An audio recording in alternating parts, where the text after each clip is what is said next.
Hi guys. तो 2025 का sociology mains अभी खत्म हुआ एंड उसके साथ ही वैसे पूरा का पूरा मेंस खत्म हो गया। लेकिन अगर आप 2026 की तैयारी कर रहे हो या लेटर 27 28 की, तो क्या लेसन सीख सकते हैं? लेसन बिल्कुल स्पष्ट है, बिल्कुल स्पष्ट। लेकिन उस लेसन पर पहुंचेंगे कैसे, है ना? तो उसके लिए मैंने एक बेसिक सा प्लान बनाया कि डुएबिलिटी कितनी होती है। क्वेश्चन जब एग्जाम में आते हैं, मैं आपको ना एक एक क्वेश्चन करके चाहता हूँ बताना यहाँ पे, सॉल्व करके। सॉल्व नहीं मतलब ऑफ कोर्स सॉल्व करने के लिए मैं अलग वीडियो बनाऊंगा एक, है ना? हर साल हम वीडियो बनाते हैं जहां पर हम पूरा का पूरा पेपर सॉल्व करते हैं। लेकिन यहाँ प्लान सुनो कि ना कि डुएबिलिटी क्या है। पेपर 1 में कितने इजी मीडियम हार्ड कैसे डिसाइड किए, है ना? पेपर 2 में इजी मीडियम हार्ड कैसे लगता है, कैसे कवर करें चीजों को, प्लान क्या बनाए, है ना? ये सब चीजें मैं आपको चाहता हूं बताना। तो इसके पहले मैं आपको बेसिक सी चीज कि एक हमें बात हमेशा समझ आती है सोशियोलॉजी में कि सोशियोलॉजी में अगर हम अपने कंटेंट को, नोट्स को ढंग से दिमाग में डाल रहे हैं, पेपर में बहुत फायदा होने वाला है। अब ना आपको पहले मैं पेपर की तरफ ले चलता हूं, है ना? यहां पर अ, अगर मैं लेट्स से इसको मैं एक मिनट, जी, मैंने पेपर यहां पर आपके लिए कुछ मार्क करके रखे हैं।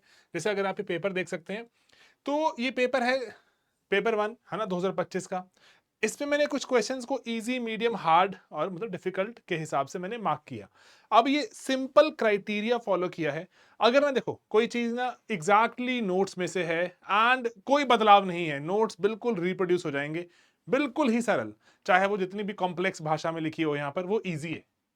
मीडियम है कि एग्जैक्ट रिप्रोड्यूस होगा बस, लेकिन शक्ल अलग सी है थोड़ी सी। मीडियम है ना, कि आपको कोई डिफिकल्टी नहीं आनी चाहिए, क्योंकि अगर आप प्रेप करते हो, नोट्स पढ़ते हो, रिवाइज करते हो, टेस्ट लगाते हो, आपको पता होता है कि इस क्वेश्चंस की शक्लें बदलती हैं।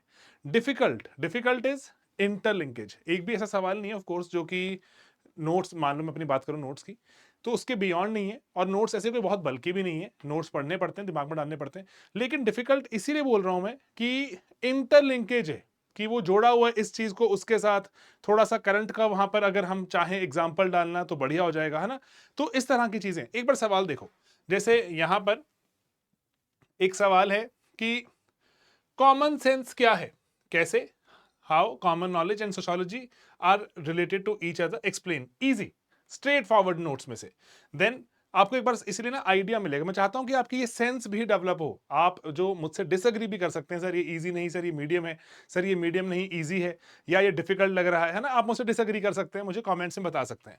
देन रिलेशनशिप पूछा है, similarity differences between socio and history, और इनका एरिया ऑफ स्टडी, मेथोडोलॉजी, क्या फर्क है, ट्रेविस रोपर, जेवो एटसेट्रा। हमने बहुत कुछ हम नोट्स में डाल जो समझते हैं। एक पेज के ही नोट्स हैं हिस्ट्री सोशो वाले, आराम से निकल जाता है। हर, क्योंकि हम बहुत सारे पढ़ते हैं, history and socio, history and economy, history and polity या political science, history and anthropology, है ना, फिलोसफी।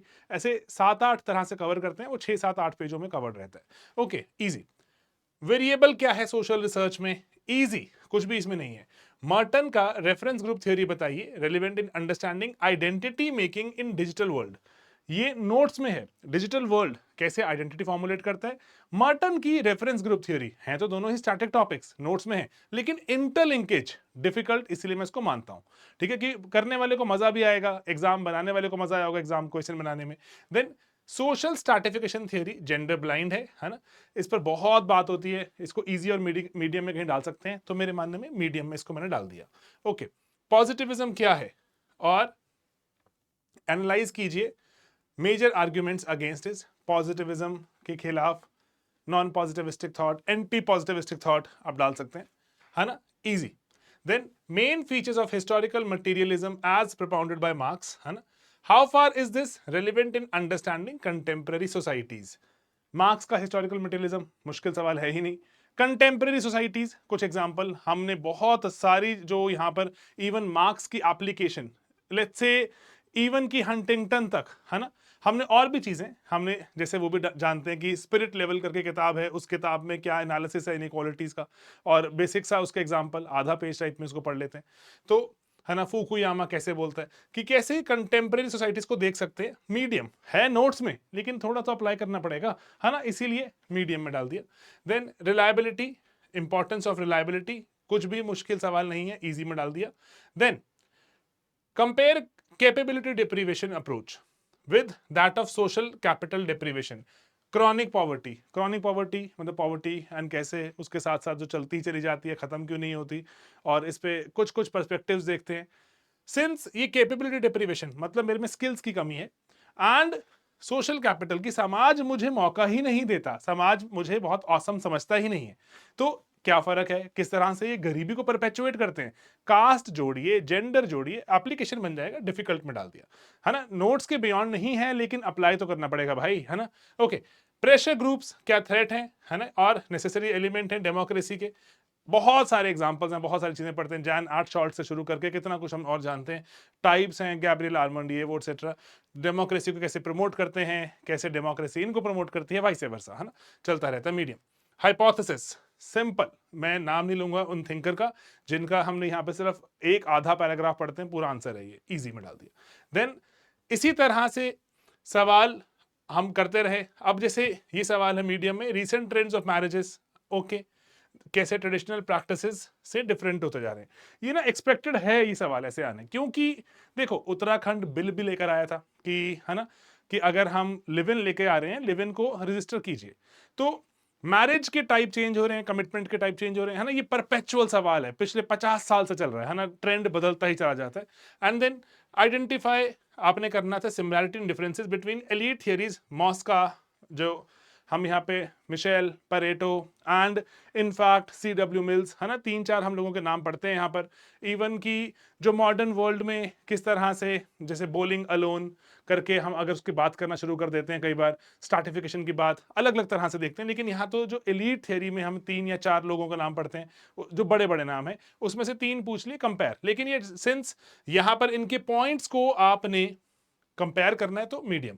तो इनफॉर्मल सेक्टर में ये पेपर 1 जो मैं इसलिए मैंने यहाँ पे पूरा लगा दिया, इसको जो हमारा एक टेलीग्राम ग्रुप है, मैं उसमें ये एनालिसिस को, इस वाले को शेयर कर दूंगा। वैसे भी मैंने शेयर कर दिए बहुत सारे एनालिसिस, बेसिक शेयर कर रहा हूं, जो कि आपकी प्रेप की स्ट्रैटेजी को बेटर बनाएंगे, ठीक है। तो अब यहां पर जैसे ये सवाल है कि जो क्वीयर जो किनशिप चैलेंज है, ये ट्रेडिशनल किनशिप सिस्टम को किस तरह से जो चोट पहुंचा सकता है, या फिर ट्रेडिशनल को बदलने पे मजबूर कर सकता है ना। ये कंटेम्प्रेरी है, एंड सब्सटैंशिएट करना है इलस्ट्रेशन देखिए। कंटेम्प्रेरी का मतलब है, देखो LGBTQ कौन सा कल परसों या चौथ को आया है, चलता ही चला जा रहा है कितने सालों से, है ना, इतने बरसों से चल रहा है। लिटरेचर में पार्ट है, लिटरेचर पढ़ते हैं इसको हम, तो इसलिए, लेकिन अप्लाई करना पड़ेगा ना, अप्लाई कि किस तरह से अप्लाई होता है, तो डिफिकल्ट। पेपर 2 में भी देखो, पेपर 2 में यहां पर जैसे अब आपको दिखेगा कि इंपॉर्टेंट आपको दिखता है टेक्सचुअल पर्सपेक्टिव। ये ना बहुत ही बढ़िया सवाल है, देखो इंडोलॉजी से जुड़े हुए सवाल, टेक्सचुअल पर्सपेक्टिव की किताब में पढ़ के भारत को जानेंगे, अंडरस्टैंडिंग इंडियन सोशल सिस्टम। इस पे ना हम बहुत सारे लोगों का नाम पढ़ते हैं, मैं जब कंप्लीट एनालिसिस दूंगा, मैं नोट्स में से आपको निकाल के दिखा दूंगा वो वाला पार्ट। जैसे क्या आप मुझे बताइए कि विलियम डैलरिम्पल, क्या वो टेक्सचुअल एनालिसिस नहीं करते भारत का? करते हैं सर, हमने लिखा हुआ नोट्स में। अच्छा, वेंडी डॉनिजर, क्या वो नहीं करती? कितनी बवाल में रहती है ना। एंड अगर आप AL भाषम का नाम पढ़ते हैं, जो हम इवन GS में बहुत बच्चे पढ़ लेते हैं कल्चर के लिए, क्या वो टेक्सचुअली भारत को नहीं पढ़ना चाहते, है ना।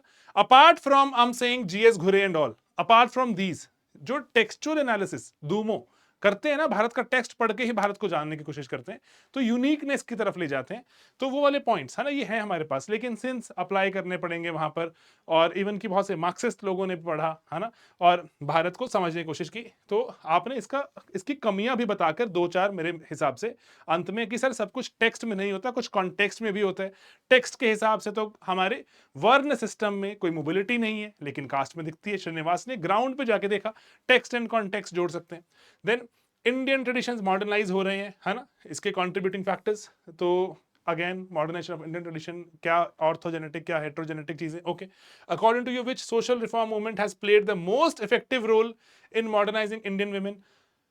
यहां UPSC कह रहे हैं भाई आपको जो पसंद है बताइए, जो आपको अच्छी लग रही है बता दीजिए। आप आजाद भारत की बात भी कर सकते हैं, कि आजाद भारत में अगर आपको कोई ऐसी कोई मूवमेंट पता है जिसने बढ़िया काम किया हो, बताइए उसके बारे में। सोशल रिफॉर्म मूवमेंट अगर आपको लगता है कि आप जानते हैं तो, okay. Then colonial policies tribe के लिए, इसका तो कीवर्ड भी बनाया हुआ हमने, कैफे, है ना। क्रिश्चियन मिशनरी से शुरू होते हैं, देन एडमिनिस्ट्रेटिव CAFE, देन उसके बाद फॉरेस्ट पॉलिसीज, है ना। एंड इस तरह से देन E से आता है एक्सक्लूजन, कि किस तरह से एक्सक्लूजन कर दिया गया ट्राइबल लोगों का। तो इसीलिए इजी में मानता हूं इसको क्योंकि नोट्स में है, डायरेक्ट रेप्लिका है। देन जीएस घुरेगा practitioner of theoretical pluralism. Sir वो सिर्फ थियोरी के प्लूरलिस्ट, इंडक्टिव डिडक्टिव लेके नहीं चलते, एग्जांपल से समझाएंगे, नोट्स में है ना। तो मेथडोलॉजिकल भी बताते हैं सर, वो मेथड भी अलग अलग चाहते हैं फॉलो करना। कई कई बार तो टेक्स्ट के साथ कॉन्टेक्स्ट करते हुए, महादेव कोहली की उनकी स्टडी है, ग्राउंड में भी उतरे। तो इंस्टीट्यूशन बिल्डर। तो घुरे पे सवाल बहुत बार हमसे पूछा जाता है, क्लास में बोलते हैं बच्चे कि अरे सर घुरे क्यों पढ़ा रहे हैं, घुरे पे कौन पूछता है, श्रीनिवास पे कौन पूछता है। अरे पूछ सकता है यूपीएससी, पढ़ लो, 15 मिनट लगेंगे, आधा घंटा लगेगा, पढ़ लो, पूछ लिया, कंपल्सरी क्वेश्चन पूछ लिया, है ना। एग्जैक्ट लाइन से शब्द लिखे हुए हमारे, क्योंकि जहां से नोट्स बनाते हो आप इग्नू से, इग्नू में ये लिखा हुआ है कि घुरे थ्योरेटिकल प्लूरलिज्म, मेथोडोलॉजिकल प्लूरलिज्म को फॉलो करते हैं। हमने भी अपने नोट्स में डाला हुआ है ना, हम क्यों उसको बदलें। ओके, भारतीय सोसाइटी ऑर्थोजेनेटिक, जो कि जो चेंजेस दो ही आते हैं, या तो बाहर से आएंगे या विदिन से आएंगे। विदिन के चेंजेस की अगर बात करें, क्या क्या हम डिफरेंशिएशन की चीजों को कैसे डिफरेंशिएट कर देते हैं। मान लीजिए कि हम सब बैठे हुए थे यहाँ पे, हमें लगा कि अच्छा ये वाला इंसान वो काम कर दे, ये इंसान ये काम कर देगा, ये इंसान ये काम कर देगा, कास्ट सिस्टम की डेवलपमेंट हमने विदिन जेंडर की डीओएल। तो उसके बारे में डिफिकल्ट क्वेश्चन है ना। ऑर्थोजेनेटिक हम यहाँ पे बात करते हैं कि कंटिन्यूटीज कैसे आती हैं, कि चलते क्यों रहते हैं, फिर सिस्टम बदलते क्यों नहीं। ओके, है ना, ये डिफिकल्ट क्वेश्चन मान सकते हैं इसको। इसके बारे में आपको कि भारत बदल रहा है या नहीं बदल रहा, बदलाव क्या सिर्फ ऑर्थो होता है, हेट्रो नहीं हो सकता, है ना। आप अच्छा आंसर बना सकते हैं इस पे, 3, 3.5, 4 पेज लिख सकते हैं, लेकिन डिफिकल्ट क्वेश्चन तो मानेंगे इसको। Then class, agrarian class structure की बात करें कि भारत में मॉडर्न फोर्सेस के चलते बदल रहा है। एग्रेरियन क्लास स्ट्रक्चर एक स्टैंडर्ड, एक हमारे पास एक टॉपिक है, उस टॉपिक को हम ढंग से पढ़ते हैं, वेरियस थिंकर्स के हम वहां पे एनालिसिस जानते हैं। तो मॉडर्न फोर्सेस में बदल ही रहा है ना वो। एंड इनफैक्ट लेट्स से ऐसे ही हम एक दिन बात करते करते वो बुलॉक कैपिटलिस्ट की बात कर रहे थे, रुडोल्फ एंड रुडोल्फ, जब लिखते हैं कि भारत तो वाले लोग तो बैलगाड़ी पर बैठकर कैपिटलिस्ट फार्मिंग करना चाहते हैं, है ना, बढ़िया लगता है। सेम सेक्स मैरिजेस की बात कर रहे हैं, क्या ये पॉपुलेशन डायनामिक्स के लिए रिस्पॉन्सिबल है, बढ़िया सवाल, वाह वाह। अब ये फैमिली में बदलाव का एक मैक्रो लेवल बदलाव पॉपुलेशन डायनामिक्स में दिखे। Okay, then what do you mean by nation building. सवाल यहां तक तो आसान था, नेशन बिल्डिंग, लेकिन role of religion in nation building, इसलिए मैंने इसको डिफिकल्ट में रखा। हम ना पेपर 1 में पढ़ते हैं क्रिस्टोफ जेफरे लॉ के पर्सपेक्टिव। क्रिस्टोफ जेफरे लॉ लिखते हैं बहुत से आर्टिकल्स इंडियन एक्सप्रेस में, वो भारत को भी एनालाइज करते हैं। जैसे एक बार वो अनहैप्पी वैली एक किताब है, लॉन्सडेल द्वारा लिखी गई थी, उसको जैसे हम कभी कभी क्लास में ऐसे ही बात कर लेते हैं उसकी, अनहैप्पी वैली की बात करते हैं। ओके, यहाँ पे अब मैं चाहता कि पॉइंट बताना कि जैसे भारत जब बना एक देश, तो वो बना बहुत सारे सिविक एस्पेक्ट पे, है ना, कि हम सबको मान लीजिए बराबर ट्रीट करेंगे और नागरिकों के हक देंगे, है ना, ये वाला। और फ्रेंच भी नेशन बिल्डिंग ऐसी थी, जर्मन नेशन बिल्डिंग लैंग्वेज पर थी, इटालियन नेशन बिल्डिंग लैंग्वेज पे थी, हमारे भी सिविक नेशनलिज्म के जैसे मानते हैं। रिलीजन के नाम पर बहुत कम देश बने हैं ऐसा नहीं कह सकते, पाकिस्तान बना है। तो role of religion in nation building क्या सस्टेनेबल है, क्या सस्टेनेबल नहीं है, है ना, ये अच्छा है। क्रिस्टोफ जेफरे लॉ के बढ़िया है सिविक नेशनलिज्म के बियॉन्ड सिविलाइजेशनल, कि जब गवर्नमेंट है, गवर्नमेंट सिविलाइजेशन को शेप करती है या वाइस वर्सा, है ना। तो role of religion in nation building, ये अच्छा पर्सपेक्टिव है, इसके डिटेल में आपको आंसर बताऊंगा, बहुत ही बढ़िया पर्सपेक्टिव है। तो ये हम पेपर 1 में जानते हैं, लेकिन अगेन यूपीएससी इंटरलिंक करवाता है, इसे डिफिकल्ट में डाल दिया। Then new economic reforms of British rule have disrupted the old economic reform system, जी सर, है ना, देखते हैं, मीडियम में डाल दिया। Then features of Indian middle class, new middle class क्या होती है, हेट्रोजेनेटिक है ना, 10,000 फीचर्स पढ़ लेते हैं हम। और ओल्ड मिडिल क्लास से कैसे विभिन्न है, इसके बारे में जानते हैं, इजी स्टैंडर्ड क्वेश्चन, कोई सोशो पढ़ रहा है तो उसको जानता ही है।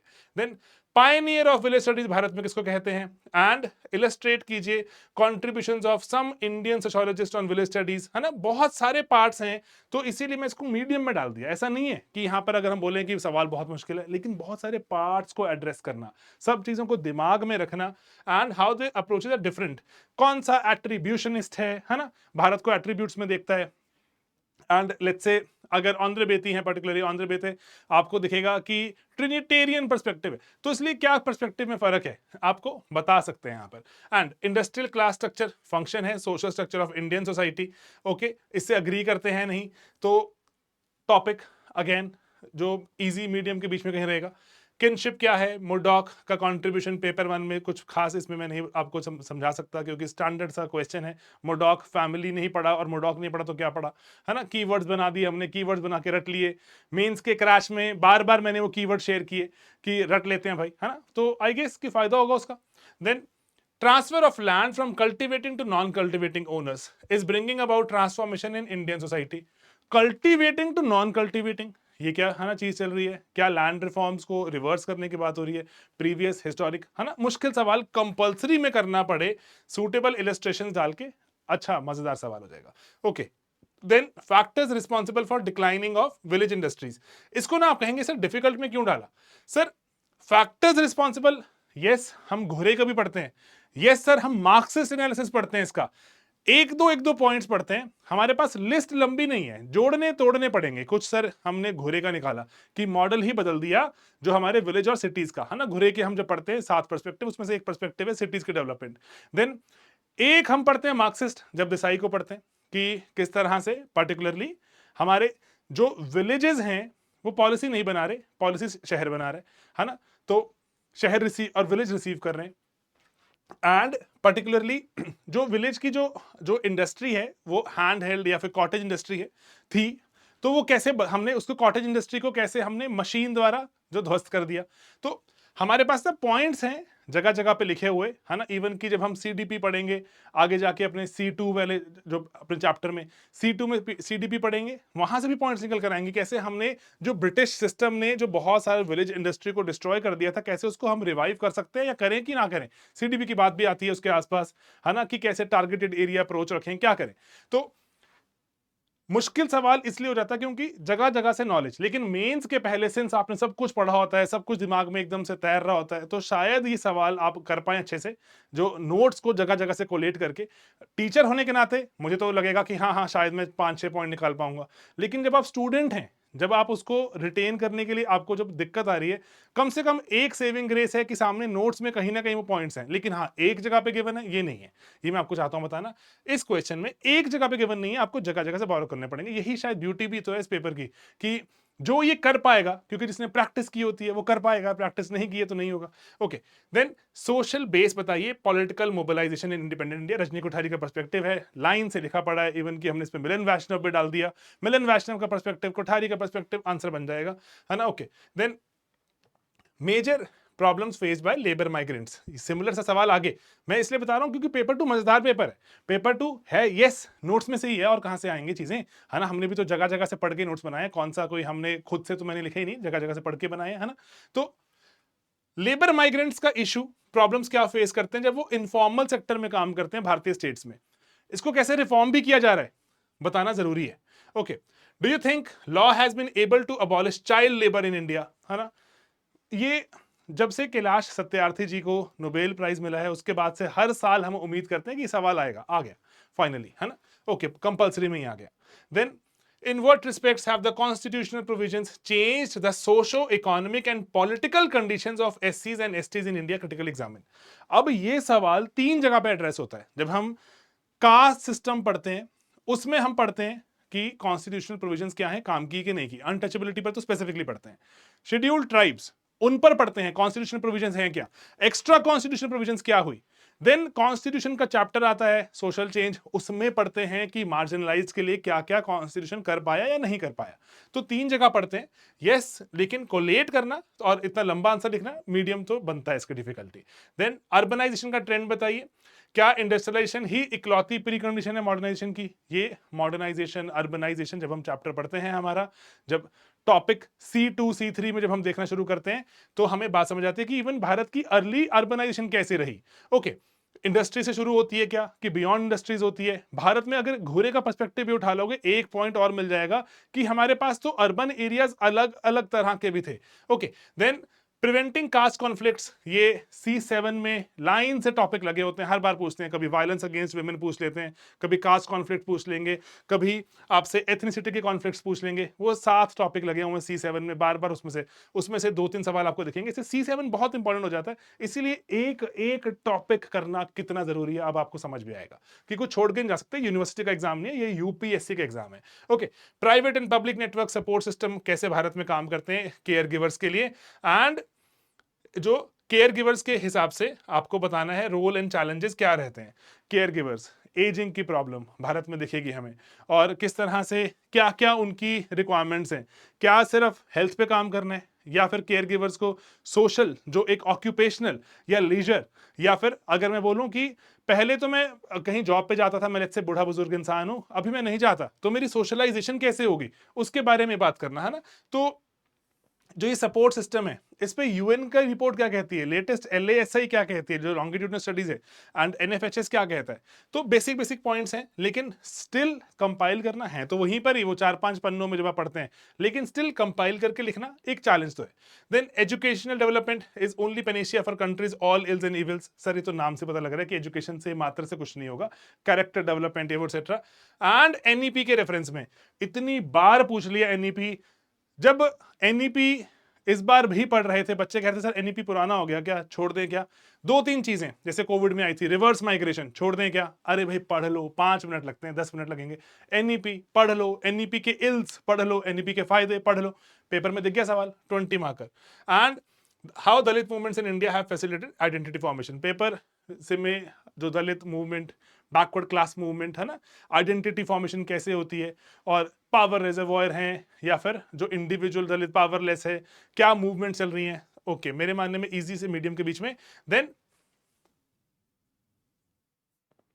यहां पर अगर हम आगे देखें 8वें सवाल की तरफ, लास्ट क्वेश्चन है हमारा कि is it possible to have sustainable development in India, Bharat में पॉसिबल है कि नहीं।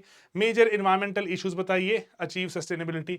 अगेन C7 का टॉपिक हम देखते हैं, इसको आप जीएस में भी पढ़ते होंगे, कुछ नॉलेज यहाँ पे लगा देना, लेकिन C7 में दिखता है हमें।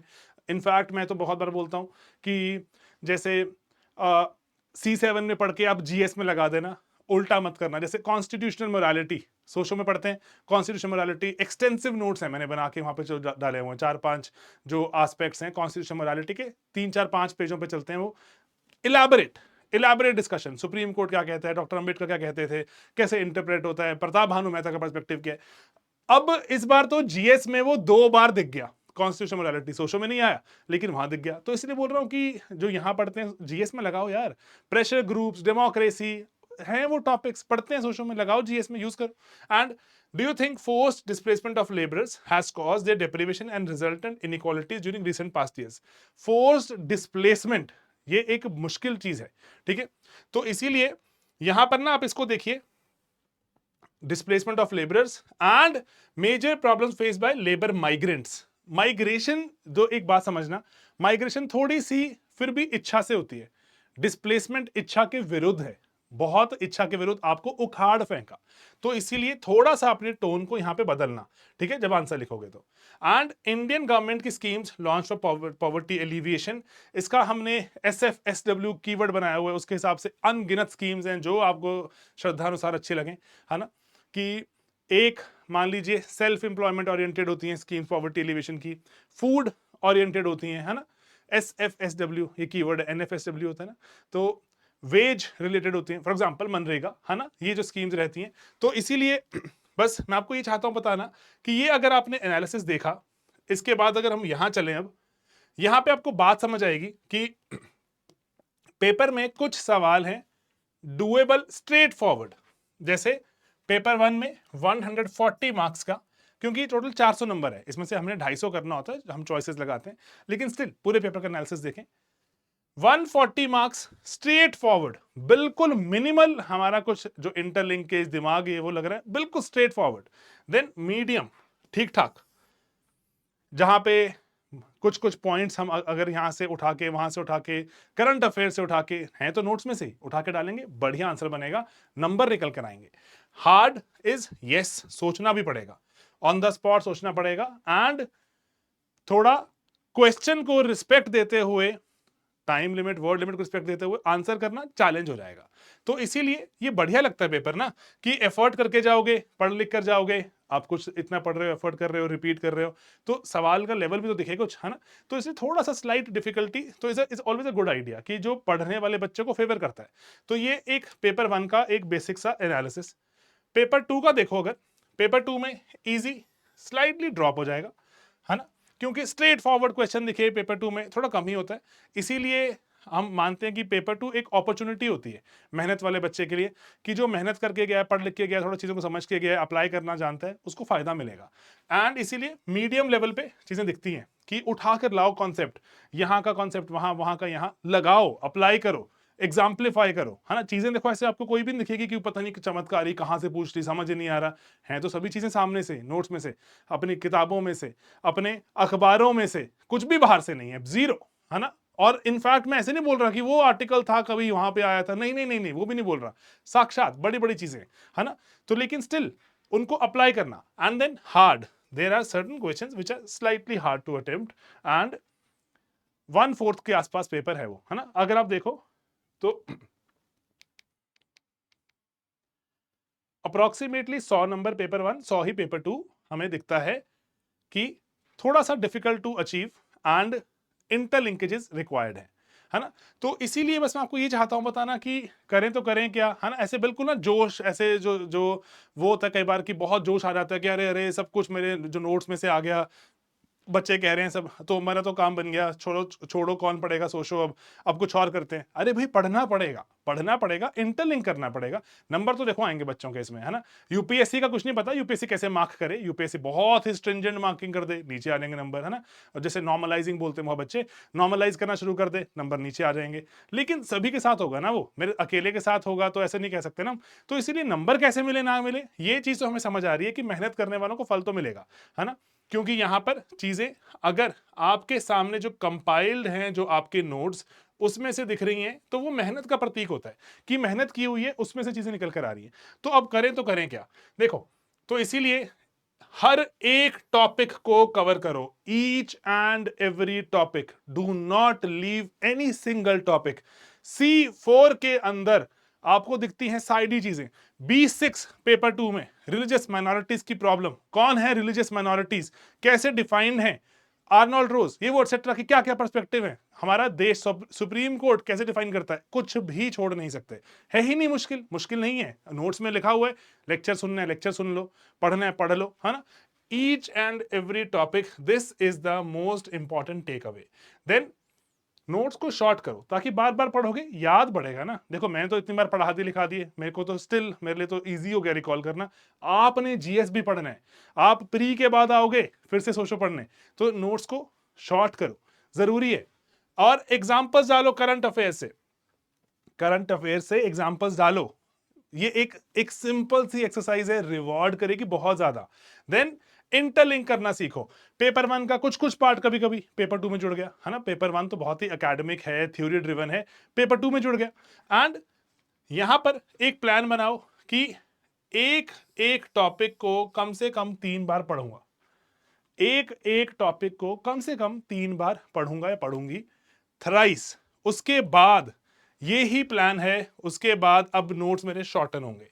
अदरवाइज इस एमआर हटाना शॉर्ट नोट्स नहीं होते, है ना।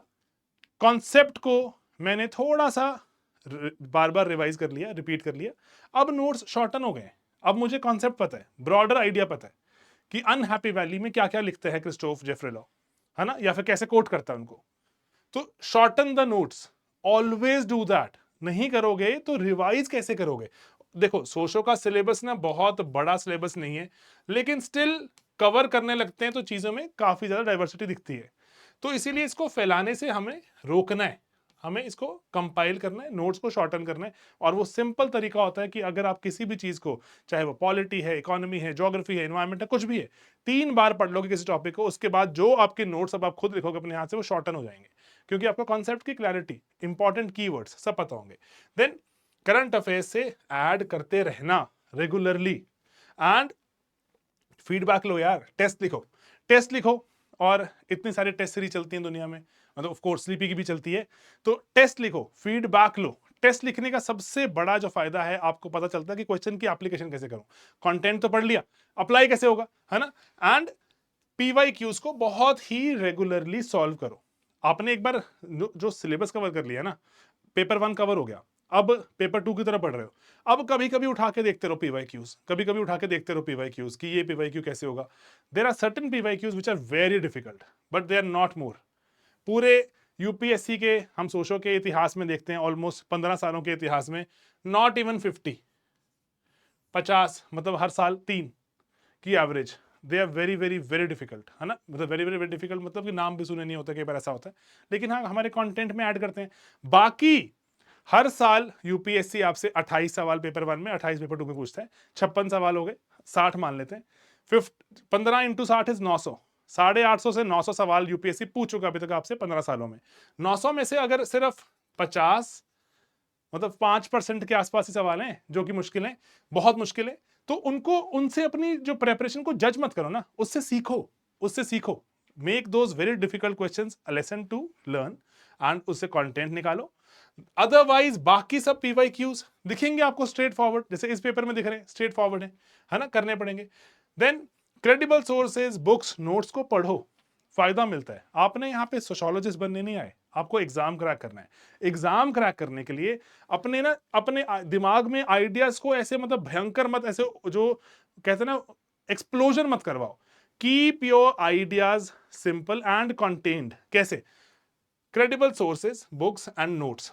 ऑफ कोर्स मतलब a lot of people follow sleepy, है ना, स्लीपी के जो नोट्स को या बैचेस को फॉलो करते हैं लोग, उसको सिंप्लीफाइड रखो दिमाग में, वही कि ना, अदरवाइज एक टॉपिक को मैंने यहां से भी कर दिया, यहां से भी, यहां से भी, यहां से भी, एंड अगला नंबर टॉपिक था जो, अरे वो तो कहीं से भी नहीं हुआ। तो इसीलिए मतलब ये ऐसे मत करना यार, कि क्रेडिबल सोर्सेज रखना and at max add one more, एक क्रेडिबल सोर्स, उसके ऊपर हद से हद एक और, हद से हद देखने के लिए कि क्या कुछ जो एग्जिस्टिंग टॉपिक्स हैं उसमें कुछ कुछ ऐड हो रहा है कि नहीं हो रहा, एक रिवीजन की जैसे मान लेना उसको। एंड देन स्लीपी के बैचेस हैं, टेस्ट सीरीज हैं, करंट अफेयर्स, इसका फायदा उठाओ। सिर्फ और सिर्फ क्या मतलब मुझे खुद थोड़ी ना इसका कुछ बना के अपने जो बच्चों को दिखानी है ना, कि मेरे जो आगे जो पुश्ते आएंगे उनको दिखाऊंगा मैं। अरे पढ़ने लिखने के लिए तो बना रहे हैं, कि ताकि यूपीएससी के बच्चे जाएंगे, पढ़ेंगे, लिखेंगे एंड कंटेन रखेंगे, कन्फाइंड रखेंगे सोशो को, अच्छे नंबर निकाल लेंगे। तो इसीलिए ये चीजें तो बना रहे हैं। और बहुत सारे resources for one topic is a bad idea for anything, चाहे वो जीएस है, चाहे ऑप्शनल है, जैसे मर्जी। एक टॉपिक को मल्टीपल जगह से पढ़ देते हो, अरे उससे क्या निकल रहा है? मैक्सिमम 2, है ना, जितने भी आप देखना सिंगल डिजिट रैंक होल्डर जो भी टॉपर्स हैं, maximum 2, they keep one credible source, maximum maximum छोटा वाला 2, बट ये बड़ा सोर्स होता है। एंड इसीलिए ही मैं आपको बोल रहा हूं कि we have been doing it for a very long time, follow this. तो बाकी आपके कुछ डाउट्स हैं, सवाल हैं, तो कीप आस्किंग, डू आस्क। मैं भी एक जो 2026 वालों के लिए स्पेसिफिकली मैं एक सिंपल सा एक बैच लेकर आ रहा हूं, जिसमें I simply want you to study, attempt test, ask your doubts, seek mentorship, that's it. सिर्फ ये करो, just give me 2 hours daily. सिर्फ हर रोज आप मुझे 2 आवर्स दीजिए for next 100 days, that's it, and just follow that one batch. उसके बियॉन्ड नहीं रिक्वायर्ड। इस साल फिर से प्रूव होता है, इतने साल बीत गए, इतने साल बीत गए, नहीं रिक्वायर्ड उसके beyond. Simply get the content, वहां से समझो, रिवाइज करो, राइट टेस्ट बैच में ही है, सीक मेंटरशिप बैच में ही है, आस्क डाउट्स बैच का ही पार्ट है, दैट्स इट। यही करना है, इसके बियॉन्ड और कुछ मत करो। बाकी टाइम बचता है beyond these 2 hours daily, give it to GS. GS को दो, जीएस ही अनलॉक करेगा ना चाबी हमारी मेंस की कंटेंट की, ये करो। एंड अगर कोई डाउट है तो यस, हमारे हेल्पलाइन नंबर से कॉल करो। हम तो कितने टाइम से सिर्फ यही काम कर रहे हैं, बच्चों को पढ़ाना, उनको एक्सेल करते देखना, एक्सेल करेंगे और जाके बच्चों को बताएंगे। यही तो नहीं करना, बस यही एक सिंपल सी तो चीज़ है कि, और मैं कौन सा कोई आपको बहुत तूफानी वाली चीज़ के लिए बोल रहा हूँ। सो 2 hours daily, do it for next 100 days and at least एक चीज़ है जो आपको लगेगा येस कंट्रोल में आगे, वो है सोशो। ठीक है दोस्तों, चलिए मिलेंगे अपने अगले लेक्चर्स में बहुत ही जल्द, एंड डिटेल्ड सॉल्यूशंस के मैं डाल दूंगा, जुड़े रहिए। एंड अगर आप यहाँ तक अभी तक आप मेरे साथ जुड़े हुए हैं, जस्ट राइट एक चीज कमेंट में नीचे, लेट्स सी कि how many people right that, कि आप सिंपली नीचे लिखिए कि टॉप रैंक, स्पेस डाल के लिखना, वरना 2 रैंक हो जाएगा, टॉप रैंक। ठीक है, चलिए, ओके, बाय बाय, कमेंट्स में लिखना।